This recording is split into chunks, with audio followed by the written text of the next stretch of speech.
Bienvenidos, esto es Culturas, Espacio y Vida.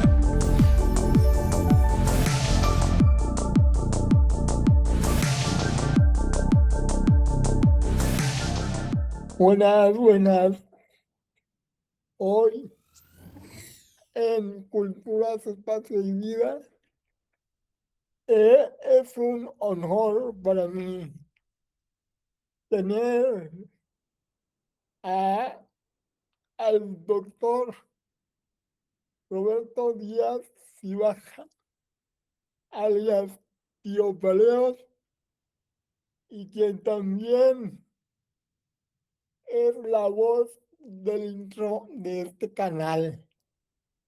Roberto, Hola, ¿qué tal? ¿cómo estás? ¿Todo bien? Muy bien, aquí un poquito de tos remanente de infecciones escolares de mis hijos, pero todo bien. Ok. Oye, Robert, este, pues hoy nos vas a hablar de un tema un tema muy interesante. Y yo aquí te tengo algunas preguntitas sobre este tema. Que, este, dinos, el tema es el intercambio biótico americano. Sí. Bien, para empezar, ¿qué es el intercambio biótico americano? ¿Y por qué es tan importante, Roberto, para entender la historia de la vida en América? Bueno, déjame le pregunto a ChatGPT, no es cierto. El gran intercambio biótico americano, o GIBA, a veces para abreviar, a veces también se abrevia como Gavi por las siglas en inglés. Sí, Es un evento de intercambio entre biotas, que quiere decir que la vida de un lugar se desplaza a otro lugar y de este lugar al que llegan también se desplaza hacia el otro lugar. sí, Solemos concebir América, nosotros, sobre todo los latinoamericanos, por cuestiones de cómo se nos enseña en la escuela, como un solo continente. Y si bien esto es cierto, también hay que saber que estamos unidos por el Istmo de Panamá. Entonces, sí, a través de ese istmo tenemos una conexión continua de tierra que nos hace ser un continente entero, pero no siempre fue el caso. De tal manera que, por ejemplo, a los estadounidenses se les enseña que existen dos continentes, Norteamérica y Sudamérica. Ya los límites entre ellos se los tienen bien por la calle de la amargura ellos, pero sí tienen ese concepto de Norte y Sudamérica, ¿no? ok, Y esto está dividido por Panamá. Y la fauna de América, la flora de América, tiene mucho que ver con este gran intercambio biótico porque fue total y absolutamente transformado por el intercambio que se dio entre estas dos faunas, porque durante muchos millones de años Sudamérica estuvo funcionando como si fuera una gran isla, mientras que América del Norte había ratos que era una isla, había ratos que no era una isla, porque tuvo intercambios, por ejemplo, al principio de su historia geológica del Cenozoico, con Europa a través de lo que es el círculo polar ártico, que en ese entonces era tropical y los animales podían pasar desde Europa hasta América del Norte. Y luego posteriormente se cierra ese paso, se congela el norte y posteriormente se dan los intercambios con Beringia, con Asia, a través de una región que hoy conocemos como el Estrecho de Bering, que era mucho más amplia en aquel entonces y que nos trajo a los bóvidos, los caprinos nativos del continente, nos trajo a los cérvidos, nos trajo a los seres humanos, por ejemplo, y muchos otros grupos más. Pero luego en Sudamérica, Norteamérica, también hubo intercambios de un lado para otro y eso es lo que forma actualmente nuestro continente y la biota que en él habita. Y sobre todo aquí en México es de gran relevancia porque toda la parte de Mesoamérica se conoce como una zona de contacto justamente entre dos regiones biogeográficas grandotas, la zona neártica, que es la parte del norte, y la zona neotropical, que es la parte del sur. Entonces ahí hay una mezcla de biotas bastante interesante que no hubiera sido posible de no ser por este evento que se dio en el pasado. ok. Bien, Roberto, ¿esto en qué periodo ocurre? ¿En qué? Si te, hablando de tiempo. Ocurre al final del Mioceno. Estamos hablando de las edades del Fanerozoico, que son el Cenozoico, para atrás el Mesozoico, famoso por los dinosaurios, y luego más para atrás tenemos el Paleozoico. Pues nos situamos hasta adelante en el tiempo en el Cenozoico. Luego ese Cenozoico lo desglosamos y tenemos varios lapsos. Tenemos el Paleógeno, tenemos el Neógeno y tenemos el más chiquitito, el Cuaternario, que es el que ha durado menos y que es en el que actualmente estamos. El Paleógeno no. Entonces, el intercambio biótico americano ocurre durante el Neógeno y el Neógeno tiene también sus periodos, periodos, y de ellos ocurre durante el Mioceno. No ocurre de un solo jalón, sino que ocurre en varios como flujos. Empieza alrededor de los 20 millones de años, aún antes de que siquiera se conecte por tierra el Istmo de Panamá. Todavía no hay una conexión, todavía hay conexión marítima entre el Atlántico y el Pacífico, y ya están ocurriendo, bueno, ya estaban ocurriendo estas conexiones hace 20 millones de años con flora que se iba de América del Sur a América del Norte y América del Norte a América del Sur. Al dispersarse vía semillas, pues van cruzando de un lado a otro. Las aves y los murciélagos también lo hacen antes, y los intercambios más fuertes están cerca de hacia los 15 millones de años, luego van bajando y los volvemos a tener hacia los 7, 8 millones de años y finalizan hacia los 5 millones de años. Así que tenemos un lapso de entre los 20, los primeritos, y los últimos hacia los 5, pero el pico hacia los 15 millones de años durante el Mioceno. Bien, muy bien. Roberto, ¿cómo hablaste ahorita del Istmo de Panamá? Sí. ¿Cómo se forma este istmo? Es un arco volcánico, lo que quiere decir que es parte de un levantamiento tectónico inducido por vulcanismo. Entonces, toda esta parte que anteriormente le pertenecía a Colombia se levanta del suelo marino vía vulcanismo. Entonces, los volcanes comienzan a emerger, como los vemos, por ejemplo, hoy en día en Hawái, que es un sitio bastante activo volcánicamente. Se forman islas, luego la actividad volcánica se va apagando y estas islas se van formando parte del continente tanto del norte como del sur vía aporte de sedimentos, es decir, las cuencas sedimentarias van depositando y depositando sedimentos y se va haciendo la conexión y se van formando como pequeños bloques que se conectan al continente y luego otra vez surgen volcanes, se apagan, se conectan a esos otros pedacitos hasta que finalmente hacia los 15.5 millones de años a 12 millones de años se cierran del todo y ahora sí se puede transitar, digamos, caminando ese istmo. Ok, muy bien. ¿Qué cambios, Roberto, produjo en el clima y en las corrientes oceánicas? Cambiazos, pero a nivel global. Algo que normalmente uno vería como una cosa local, porque pues bueno, al final del día es América del Norte conectándose con América del Sur, pues ¿qué tiene que ver con Asia o con otros lugares del mundo? Pues resulta que un montón, porque en ese entonces, antes del cierre del Istmo, había conexión marítima entre el Océano Atlántico y el Pacífico. De hecho, los peces que hay en estas regiones tropicales del mundo, sus últimos ancestros comunes, trazándolos con ADN, con filogenias moleculares, podemos ver que tienen a sus primos del otro lado del canal. Entonces, cuando el canal se cierra y se vuelve este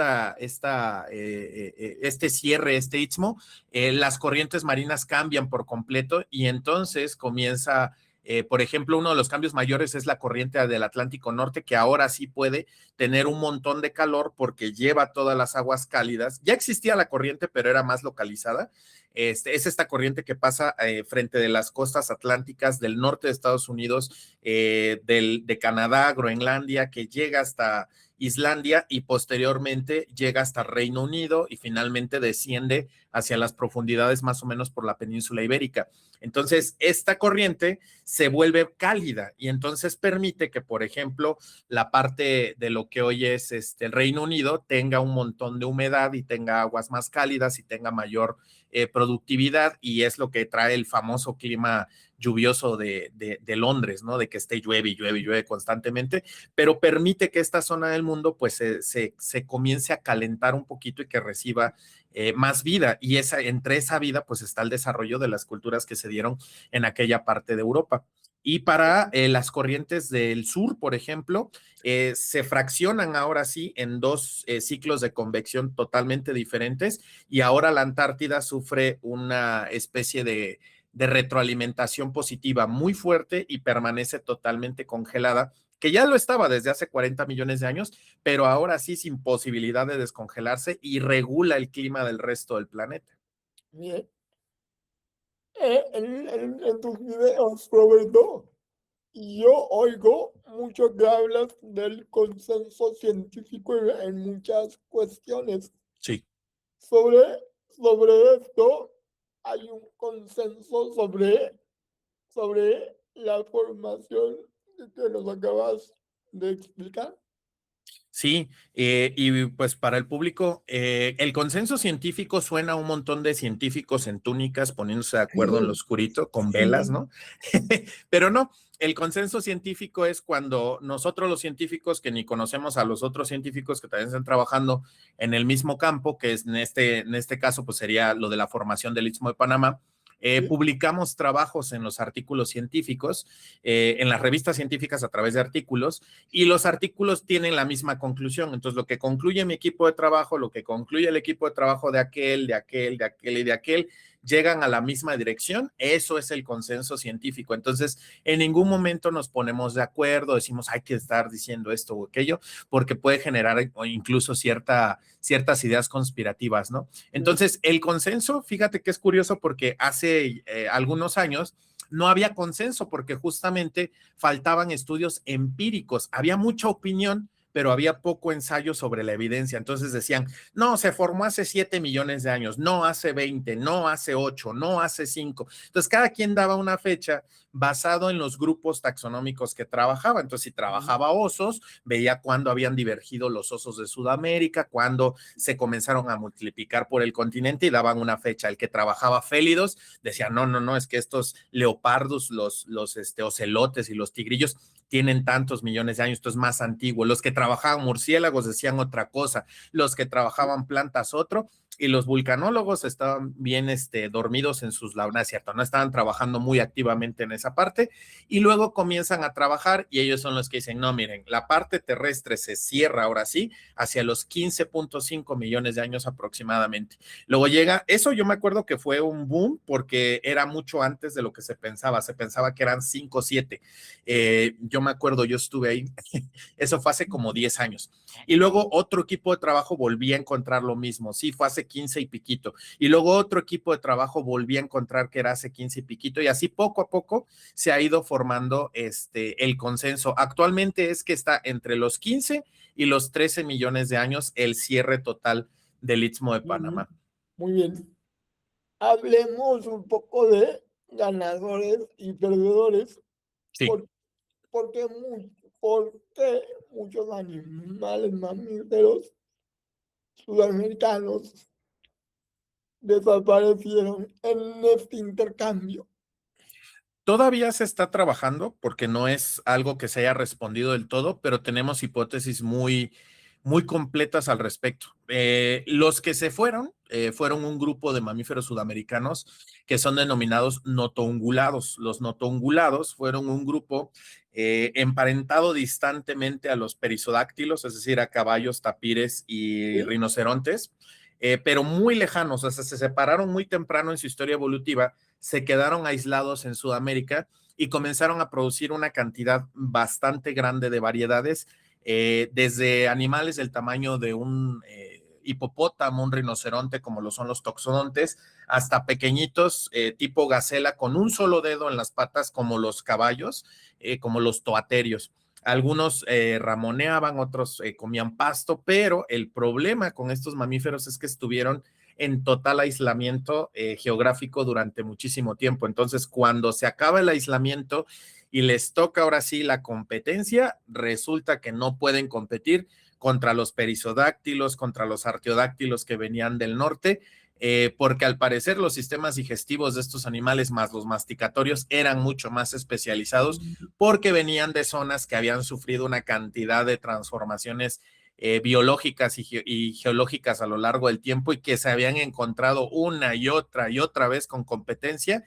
Entonces, básicamente pusieron a ganar, más bien a competir a los ganadores de una liga de fútbol contra los que apenas van empezando. Entonces ya tenían más experiencia, ya tenían todas las herramientas y los otros pobres que habían estado jugando entre ellos todo este tiempo, pues no resisten la competencia y se ven del todo extintos, ¿no? Entonces, al día de hoy no sobrevivió ni un solo notongulado, todos desaparecieron.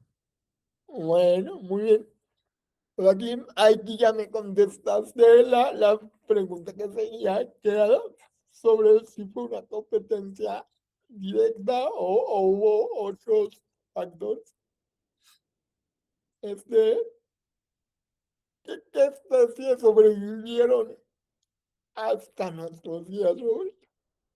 De Sudamérica, desgraciadamente, casi ninguno de los ungulados, que son mamíferos con pezuñas, herbívoros especializados, todos ellos perecieron, pero había otro grupo que era bastante exitoso, que son roedores cabiomorfos. Que los cabiomorfos son un grupo de roedores bastante extendido, también tenían presencia en América del Norte. Los castores son cabiomorfos, por ejemplo, y en África, los puercoespines africanos son cabiomorfos. Cruzan de África, es la hipótesis más actual, de África hacia Sudamérica y en Sudamérica, como no había otros roedores, hacen una explosión gigante. ¿Quiénes son los roedores cabiomorfos? Los capibaras, tenemos a las maras patagónicas, por ejemplo, estos que parecen liebres, pero son roedores. Tenemos a a las pacas y un montón de otros roedores, como entre ellos, por ejemplo, los conejillos de Indias, que ni son de la India, pero son de Sudamérica, y muchos otros, no, los cuyos, que son muy cercanos a estos. Este tipo de roedores, por ejemplo, tuvo también gigantes del tamaño de un hipopótamo durante el Mioceno, y cuando viene el gran intercambio biótico, no, sí disminuyen sus números, pero no se extinguen del todo, y hasta el día de hoy siguen estando ahí, ¿no? Por ejemplo, los agutís, y aquí en México también tenemos agutís en la parte del sur. En el centro del país tenemos, aunque muy discretos, por ejemplo, puercoespines que vienen de Sudamérica, pero que son norteamericanos, ¿no? Y que ya están totalmente naturalizados, son nativos pues de aquí porque tienen millones de años aquí, el género Eretison, por ejemplo, aquí en Michoacán, en los bosques hay de estos y cuando la gente los ve se asusta porque no se imagina un puercoespín arborícola, chiquito, nocturno y herbívoro, ¿no? Pero ahí están, a ellos no les fue nada mal, los murciélagos, que son otro grupo, también les fue súper bien cuando ocurre el intercambio. De hecho, se dispersaron de Sudamérica hacia Norteamérica, conquistando un montón de nichos que aparentemente no estaban ocupados por otras formas de murciélagos nocturnos, ¿no? ¿Okay? Roberto, ¿tú consideras, o más bien directo, la llegada de los primeros humanos habría acelerado la extinción de la megafauna de América? Eso es una pregunta interesante porque sigue en discusión a pesar de que ha pasado tantísimo tiempo, porque tenemos esta perspectiva medio eurocentrista de pensar que todos las sociedades humanas a donde llegan depredan todo y no necesariamente, ¿no? Sí hay evidencia de actividad humana, de consumo de megafauna, sobre todo en Sudamérica, lo cual es peculiar porque siempre se dice que en Norteamérica fue donde más fuerte estuvo, pero de donde más hay evidencias más sólidas es de Sudamérica, de América del Norte no tanto. Pero el problema es que las fechas y las llegadas no cuadran, tampoco los números, porque la gente se imagina que cuando la humanidad llegó a Sudamérica, pues llegó con millones de proto-paraguayos, proto-uruguayos, proto-argentinos, proto-brasil, pero no, eran grupos de cazadores-recolectoras nómadas, pequeños, que difícilmente tendrían algún impacto. Y la otra problemática es que luego cuando revisamos qué comían animales que siguen vivos al día de hoy en la mayoría de los casos, ¿no? Entonces, hace difícil que nos podamos como echar la culpa.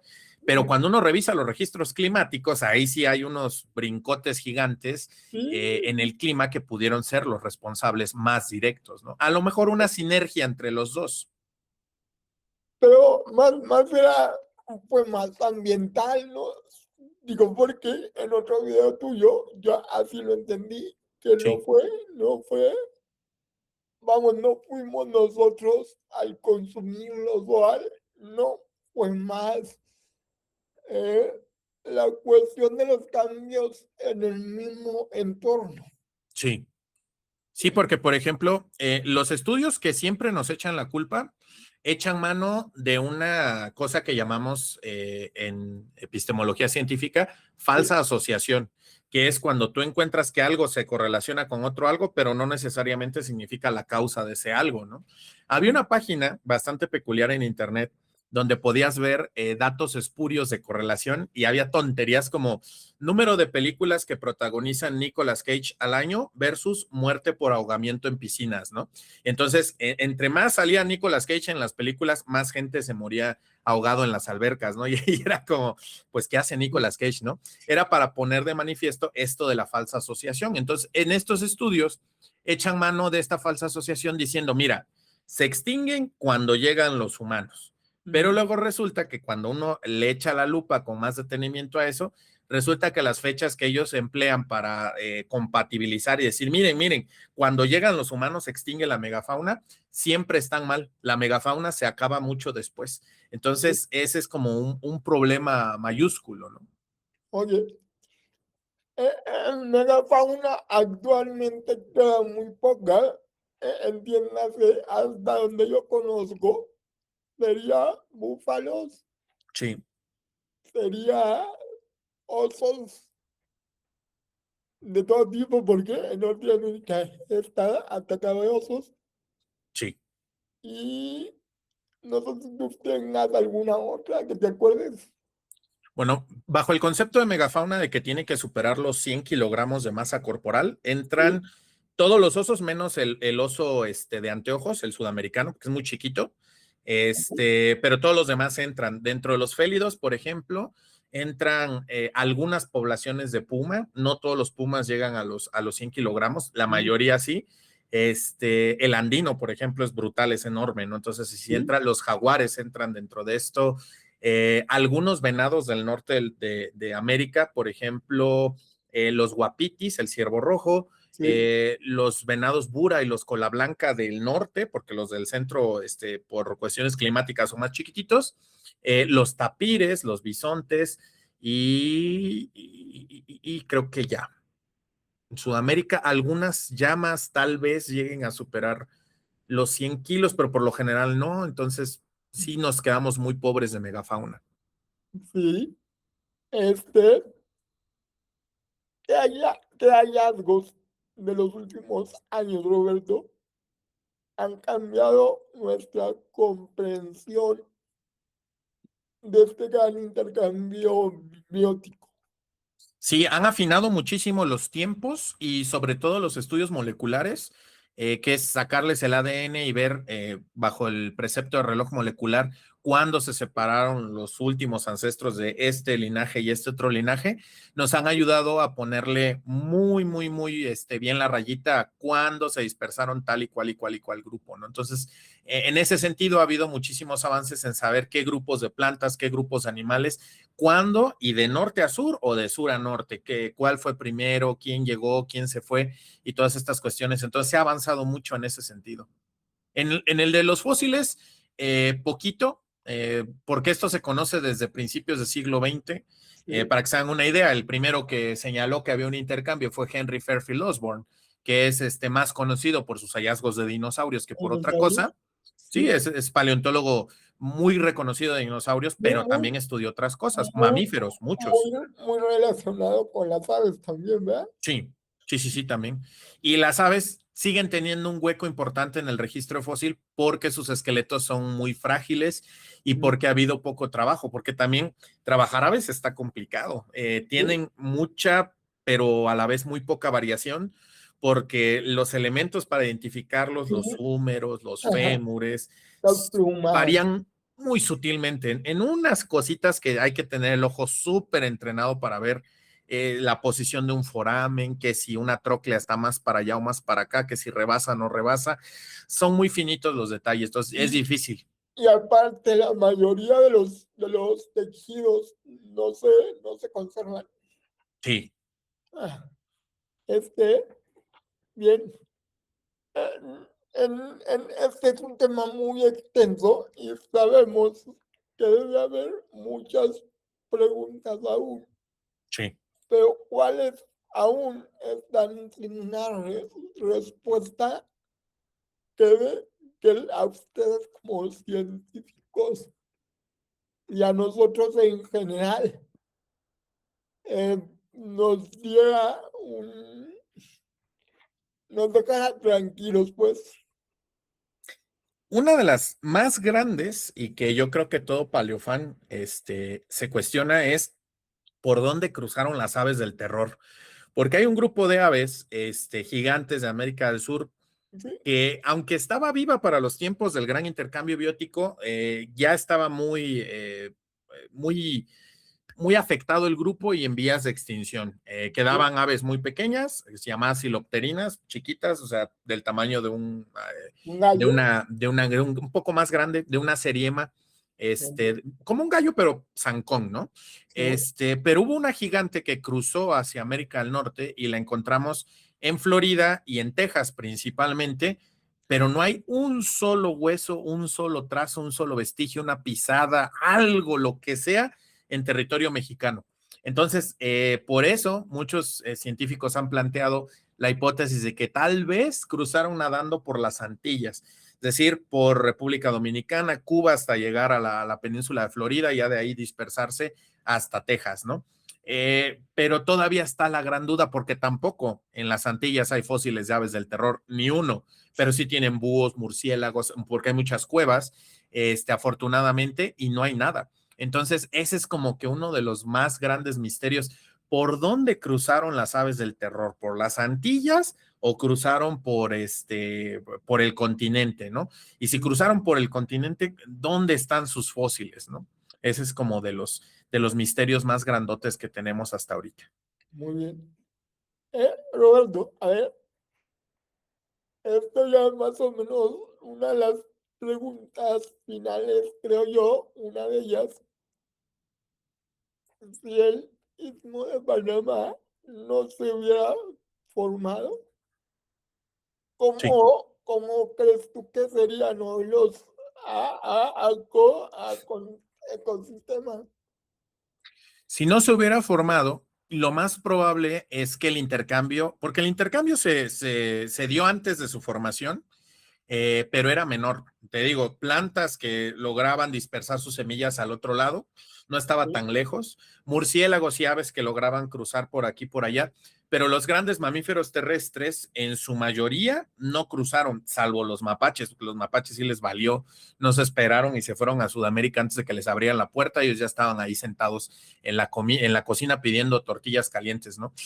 Arepas, más bien, estaban pidiendo ya su arepa, ¿no? unas arepitas, qué rico. Y estos muy probablemente hubieran cruzado pocas especies. Entonces, por ejemplo, los mapaches cruzaron sin invitación, ¿no? Antes de que se Sí, cerrara.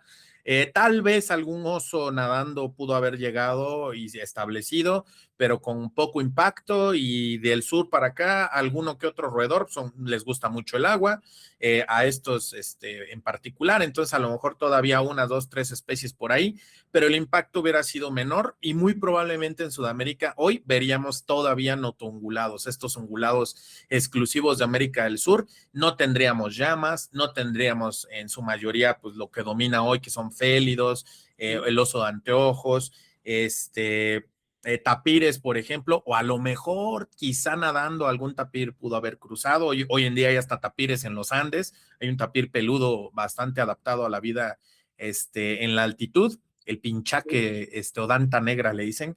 Y aquí en América del Norte tendríamos igual muchísima menor cantidad de inmigrantes sudamericanos de estas especies tan icónicas como los murciélagos, por ejemplo, vampiros, los murciélagos, los filostómidos, el resto de murciélagos de nariz de hoja, que son, la mayoría son frugívoros, son muy importantes para los ecosistemas, por cierto, y tendríamos muchos más insectívoros probablemente que frugívoros, y definitivamente las faunas serían totalmente distintas y un poquito más aisladas, ¿no? Entonces tendríamos más provincialidad y probablemente mayor sensibilidad a la extinción, lo cual no es favorable en todo caso, ¿no? Bien. Te tengo dos preguntas especiales, doctor. Adelante, adelante. Mira, mira, si pudieras tú, Roberto Díaz, viajar al momento exacto en que comenzó el intercambio biótico, ¿qué escena te hubiera gustado más presenciar? Mm, yo creo que ver cruzar a los toxodontes hacia el norte, porque lo cruzaron, son estos notungulados grandotes, talla rinoceronte. Sí, Cruzaron hacia el norte, llegaron hasta acá, hasta Michoacán, de hecho, hasta Estados Unidos, creo que hay un registro, si no mal recuerdo. Y me gustaría verlos porque no sabemos exactamente cómo eran. O sea, sabemos que eran grandes, tenemos esqueletos completos de algunos de ellos, pero hay algunos que están muy extraños y no sabemos si están muy pelones, muy peludos, sí, de qué color eran. ajá, Entonces, verlos interactuar con las faunas del norte, me hubiera gustado mucho, ¿no? Ver qué hacían frente a, por ejemplo, un tapir o unos caballos o las llamas de aquí de América del Norte, que son originarias de América del Norte, ya después se fueron al sur y se murieron de acá. Ver qué hacían frente a un mamut, por ejemplo, en alguno de los casos que se pudiera dar algún contacto con ellos, o con un perezoso terrestre gigante, ¿no? Que también se me olvidó, pero perezosos y armadillos gigantes vinieron desde el sur para acá, ¿no? sí, Los armadillos son inmigrantes sudamericanos, ¿no? Los perezosos también, nada más que aquí en América del Norte casi no hay perezosos ya. Tuvimos perezosos terrestres para aventar al cielo, ¿no? Había uno del tamaño de un elefante, Eremotherium, una bestialidad animal. sí, También hubiera sido interesante ver uno de esos. Los armadillos herbívoros gigantes de un solo caparazón, los gliptodontes, ver cómo reaccionaban contra los depredadores de América del Norte, ¿no? Los osos, los gatos, los dientes de sable, mm, etcétera, ¿no? sí. A ver, y mira, y yo como tú sabes, yo soy de Chihuahua. Sí. A ver, cuéntame más o menos eh, qué- cómo habría sido este intercambio aquí en el estado de Chihuahua. Hasta Chihuahua, por las condiciones semiáridas que se vivían en aquel momento, no habrían tenido tantos inmigrantes sudamericanos, tendrían muy poquitos. Algunos de ellos, por ejemplo, los armadillos gigantes, los gliptodontes, pudo haber llegado hasta esas latitudes. Eh, ¿Qué otro?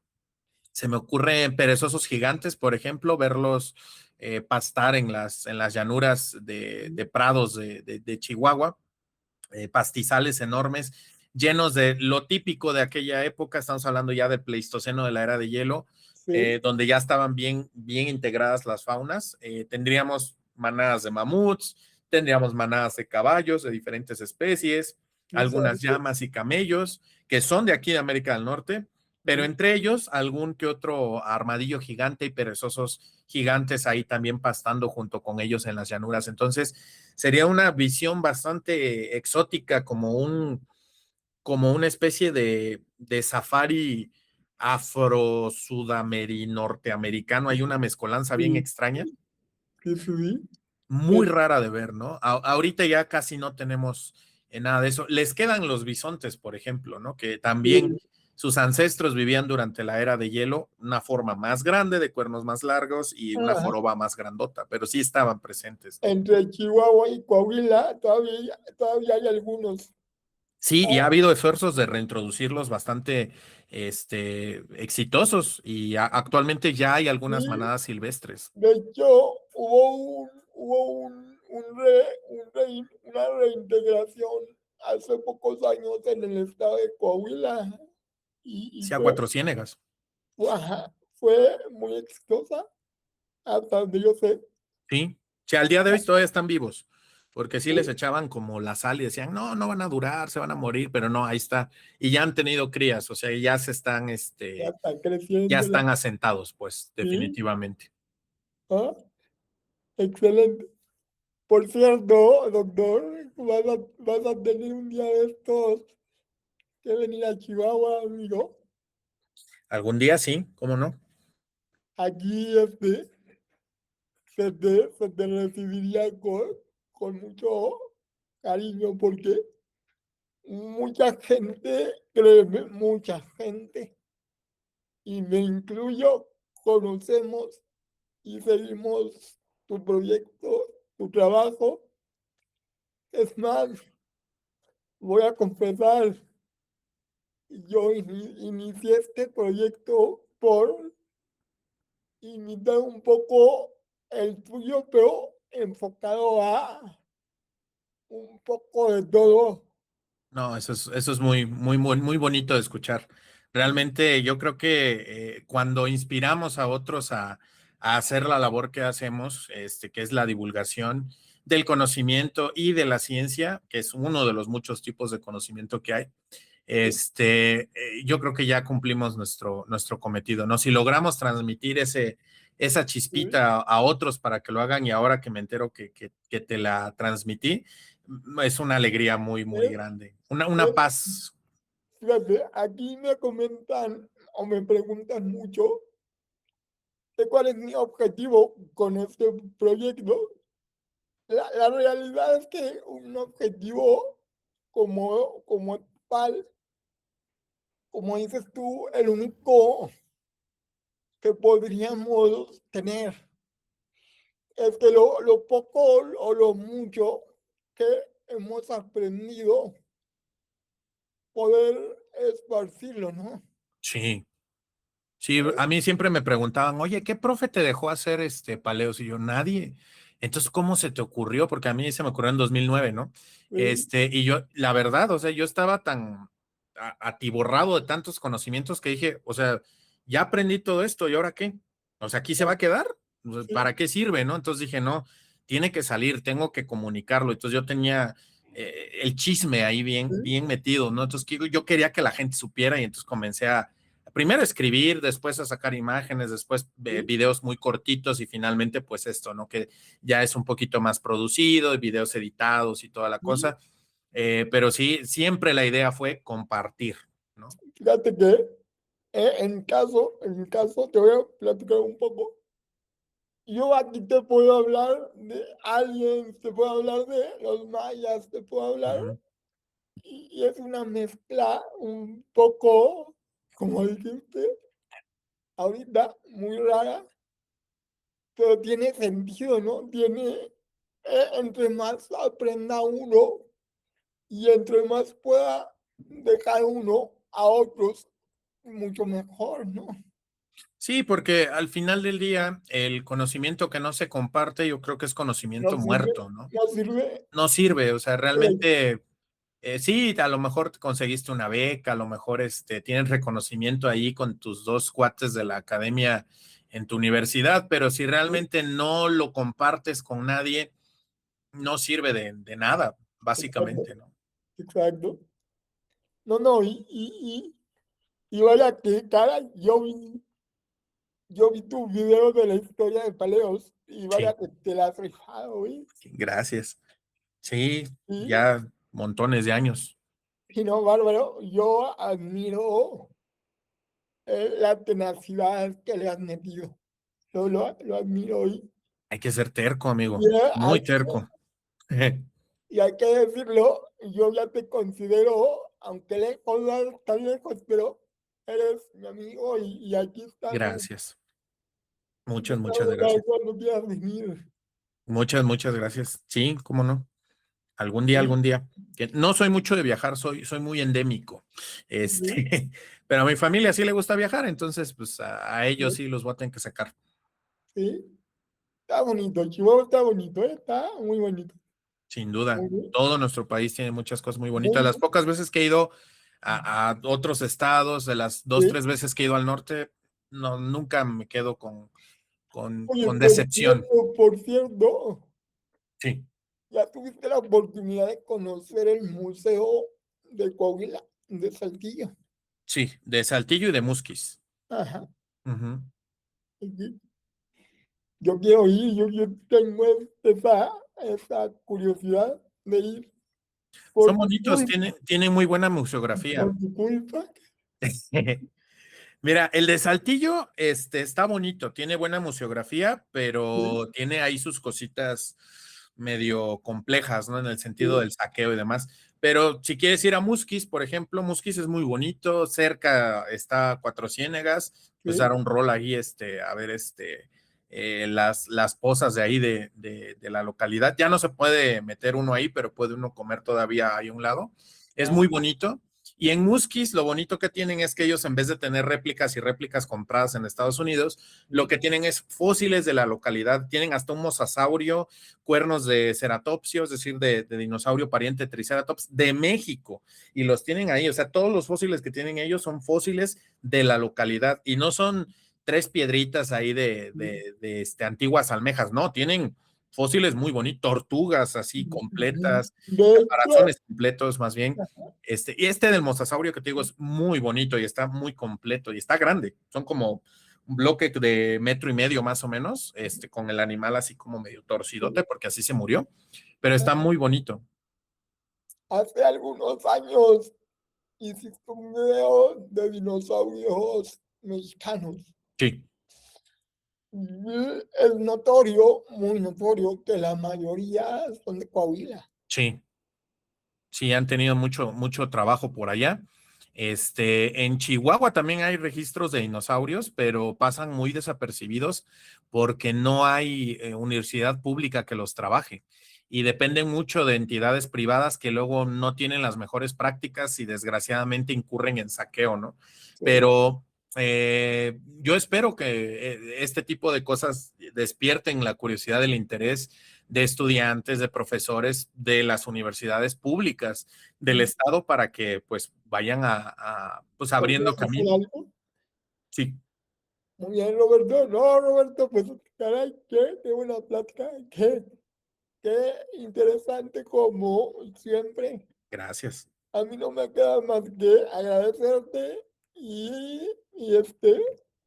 y nada, pues seguiré siguiendo tu proyecto y tomando esa tenacidad tuya para Muchas gracias. también seguir yo. Sí, cómo no. Sale, ¿no? Pues gracias y aquí estamos, Robert. Y cuando quieras, igual me Ujú. echas un mensajito y volvemos a hacer Así algo es. así o alguna plática también con toda Ujú. confianza. Por ahí te mandé la lista. Sí, Pues ahí, claro. ahí Muy bien. estamos. Muy bien. Bueno, pues amigos, aquí lo tienen y pues no nos queda otra, Roberto, más que despedirnos y decirles que por favor nos sigan tanto a Roberto como a mí. A él más, que es más A los interesante dos, que a los dos, yo. a los dos. Este, no, sí, ahí déjenos sus likes, suscríbanse a ambos canales, a Paleos y a Culturas. Y nada, pues muchas gracias por vernos y seguirnos. Y hasta luego. Bye bye. Gracias por escucharnos. Esto fue Culturas, Espacio y Vida.